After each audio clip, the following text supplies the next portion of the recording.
வணக்கம். நல்லவர் நல்லவர் லட்சியம் வெல்வது நிச்சயம் என்ற குறிக்கோளோடு அறிஞர் அண்ணா அவர்களையும் புரட்சித் தலைவர் எம்ஜிஆர் அவர்களையும் புரட்சித் தலைவி அம்மா அவர்களையும் ஆகிய முப்பெரும் தலைவர்களின் ஆட்சியோடும் கொள்கையோடும் ஆரம்பிக்கப்பட்டதுதான் அண்ணா புரட்சித் தலைவர் அம்மா திராவிட முன்னேற்ற கழகம் APADMK. நாங்கள் இந்திய தேர்தல் ஆணையத்தில் பதிவு செய்யப்பட்ட நாளிலிருந்து இன்று வரை பொது சின்னமாக இந்திய தேர்தல் ஆணையத்தில் இருந்து பலாப்பழம் சின்னத்தை பெற்று மக்களுக்கு சேவை ஆற்றுவதற்காக நாங்கள் அனைத்து தேர்தலிலும் போட்டியிட்டுக் கொண்டு வருகின்றோம். இன்றைய சூழ்நிலையில் புரட்சித் தலைவி அம்மா அவர்கள் மரணத்திற்கு பின்பு நாங்கள் இந்த கழகத்தை ஆரம்பித்தோம்.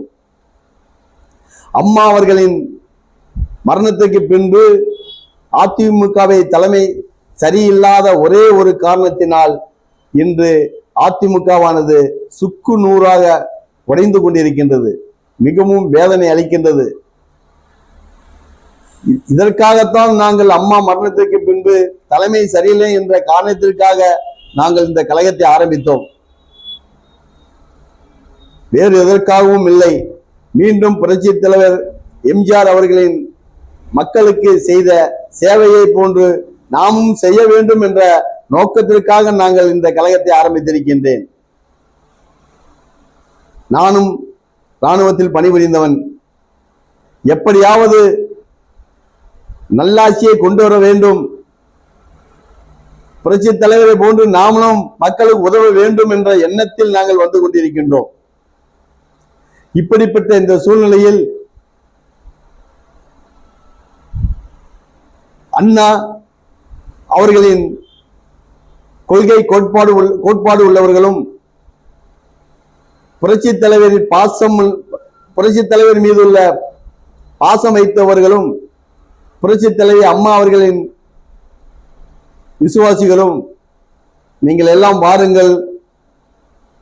தயவு செய்து சொல்கின்றேன், முப்பெரும் தலைவர்களின் படத்தை கொடியில் வடிவமைத்து முப்பெரும் தலைவர்களின் பெயர்களை கட்சி பெயராக வைத்திருக்கின்றோம்.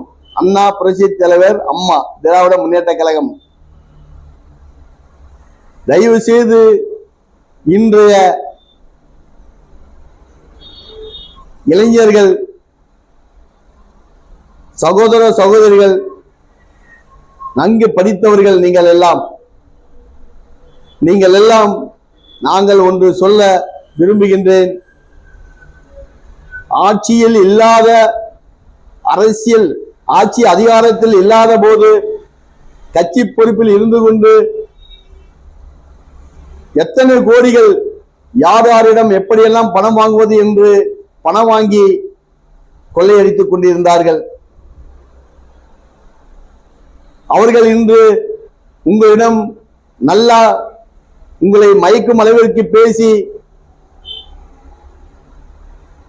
உங்களை எல்லாம் இழுத்துக் கொண்டிருக்கின்றார்கள்.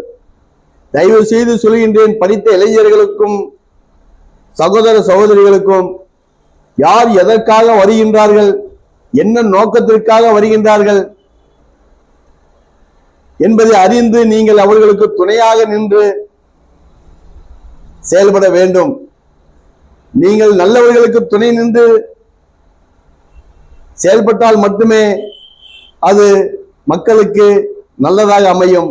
இல்லை என்றால் அது கண்டிப்பான முறையில் இன்று நல்லது போல் தெரியும், ஆனால் அது நல்லதாக இருக்காது. அதையெல்லாம் புரிந்து கொண்டு இளைஞர்களும் சகோதர சகோதரிகளும் நல்ல உண்மைக்காக மக்களுக்காக வருகின்றவர்களுக்கு நீங்கள் துணை நின்று அவர்களிடத்தில் நீங்கள் இணைந்து மக்களுக்கு நல்லது செய்ய வேண்டும் என்று நான் மிகவும் எனக்கு ஆதங்கம் என்னவென்றால் கெட்டவர்களுக்கு சென்று கெட்டவர்களுக்கு இடத்தில் நீங்கள் சென்று இணைந்து கெட்டவர்களுக்கு துணை போய்விடக் கூடாது என்பதற்காக நான் இதை கூறுகின்றேன். நன்றி.